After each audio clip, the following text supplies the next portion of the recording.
And you notice these names are some of the people they still don't get along with the Western countries or America, etc. Another member, he gave the name, Tupac changed his name to Machiavelli after the artist. And when I was young, I had a very bad temper. And when I met Tupac, I came with that attitude like the world owed me something. And Pac used to always tell me that you have an attitude as if I even owe you something. I'm trying to help you and you acting like I owe you something. And I had this attitude, even my parents used to always say, we get it from my Spanish side of the family, my African-American side of the family. Whenever me and my little brothers or my brothers, we display some anger, they say, you crazy Cubans, Puerto Ricans, just like your mother, etc. But Tupac had a joke. He said the reason why I had this attitude and this temper and I carry myself in a certain way is because I had the short man complex. He said it was because of my height. And he said, in his other words, it's called the Napolean complex after the French Emperor Napoleon Bonaparte. So that's how I got the name Napoleon. After he put this rap group together, we went from being the Dramacidal, Young Thugs, Outlaw Immortals, and we ended up just changing our name to the Outlawz, and we never changed it after that. The first record that I ever performed on, it sold 4 million records worldwide. But right at that time when things was running smooth, everything was going on the right track, I remember Tupac, he was going back and forth from a lawsuit in New York City, and he happened to one day walk into an elevator. When he walked into this elevator, 2 gunmen followed him in the elevator. They pulled out 2 guns. They shot him 5 times, and they took $40,000 worth of jewelry from Pac. A few weeks later, Pac got arrested from what he was going to trial for, and he spent 1.5 years in prison. Now, while he was in prison, he got approached by a guy by the name of Suge Knight. How many of you guys heard of Suge Knight? He got approached by a guy named Suge Knight. Suge Knight was the CEO of a record company called Death Row Records, and he was known to have a reputation on the streets. Death Row Records put an artist out by the name of Snoop Dogg, and they also put the artist out Dr. Dre. So Suge Knight, he was a guy that was about 6'7", 365 pounds. He wore all red. He come from a neighborhood of Bloods, and everybody around him was some gangsters with muscles, and he carried it himself in a way where the people in the music industry wasn't expecting people to get into the music industry with them type of attitudes. And he knew that if he teamed up with Pac, that basically it'd be all she wrote. So he approached Tupac. They was already friends. He told Pac just got shot by some gangsters in New York. Suge Knight had a little problem with these same called gangsters that did this to Tupac. A few months before that, a good friend of Suge Knight got into it with these same gangsters at a club in Atlanta, and they shot him and he killed them. So he already was familiar with these people that Pac was facing. So Suge told Pac, basically, I want you to sign to my record label. Your enemies will be my enemies. Let's do this together. You don't like this group, I don't like them. Let's put records out, let's team up, etc. He put the $1 million bond out, bailed Tupac out of prison, and he started to make records. One of the things that Suge Knight and Tupac said that they wanted to do, they didn't want to go around killing people, because Suge Knight, he left the streets, started a record label to leave that life alone. Tupac said the same thing. He left the streets to get into the music industry to leave that life alone. But what they said is that we would kill people with our music. We would destroy their careers. And this is what they was planning on doing.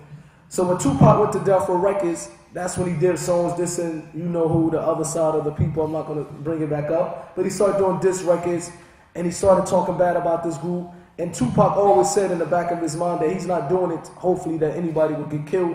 I just want to end their careers, sell a few million records, etc. When Tupac went to Death Row, he also put a record out that sold 20 million records. Now, Pac was making money at this time. He just bought him a house in Malibu, California. He was driving in a Rolls Royce. He was making a lot of money. And we had a conversation with Pac. And this conversation was one of the first times that as a youngster, it led to me starting to reflect about life or death and start to reflect about life. Because before Tupac went to Death Row Records, he always spoke about death. He always spoke about how he don't want to live anymore. How he wishes he can die. How he wishes enemies would kill him and he don't want to come back, etc.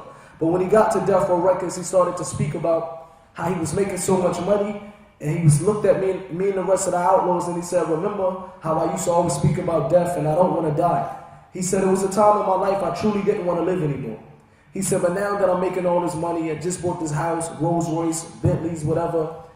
He said, I don't want to die anymore. He said, I want to be able to live so that I can enjoy my success.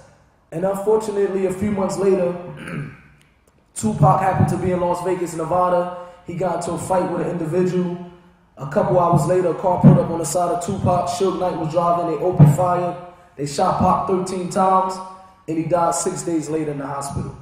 When I first got the call that Tupac got shot, the first thing that went to my mind is, this happened before. Pac is a strong dude. I didn't think that things that was in the hand of God at this time. I thought that we was running things. I said, Pac is a strong dude. He gonna survive the shooting. He's gonna get back on his feet. We're gonna do some more records dissing our enemies, and it's gonna be on, etc.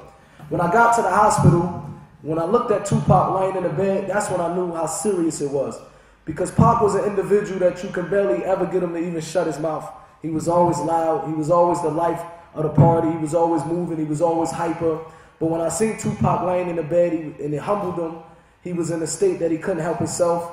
He had all type of wires down his throat. I never ever even expected to see him like that. Because it was a time in my life, I might have thought he was Superman.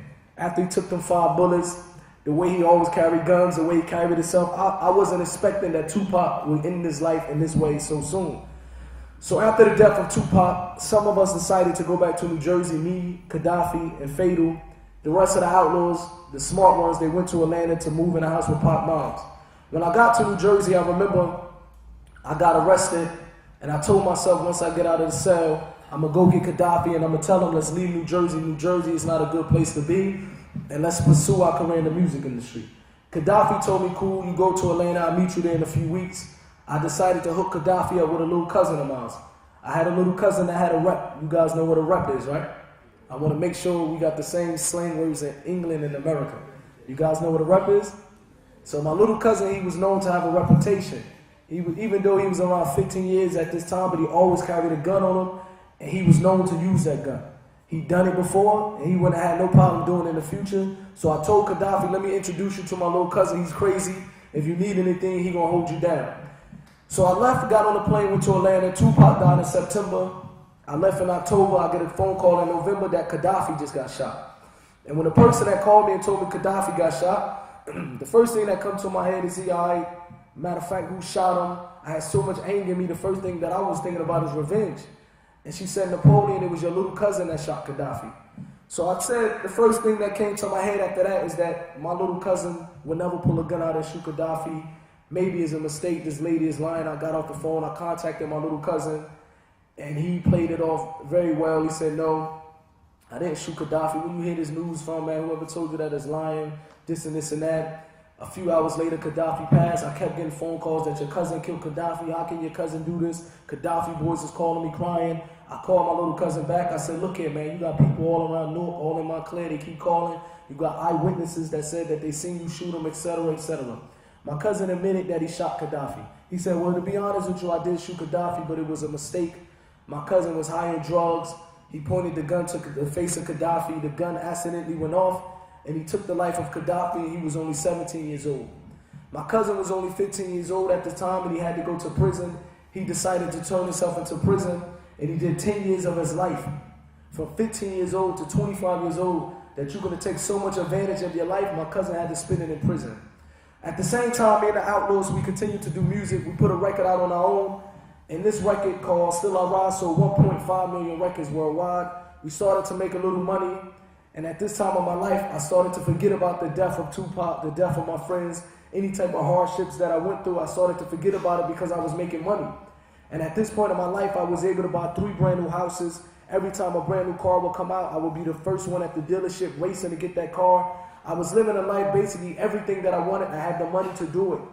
And I started to notice that the more that I started to make money off this industry, the more success that I started to have, I started to feel empty in the inside. I started to go to sleep every single night in a huge house, a big house, by myself. And every night that I would lay my head on the pillow, I would tell myself, how come I'm depressed?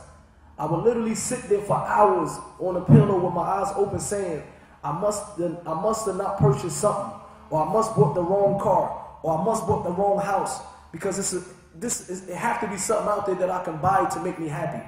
So I would wake up and I would try to see, I literally thought that happiness was lying in me spending my money in the correct ways.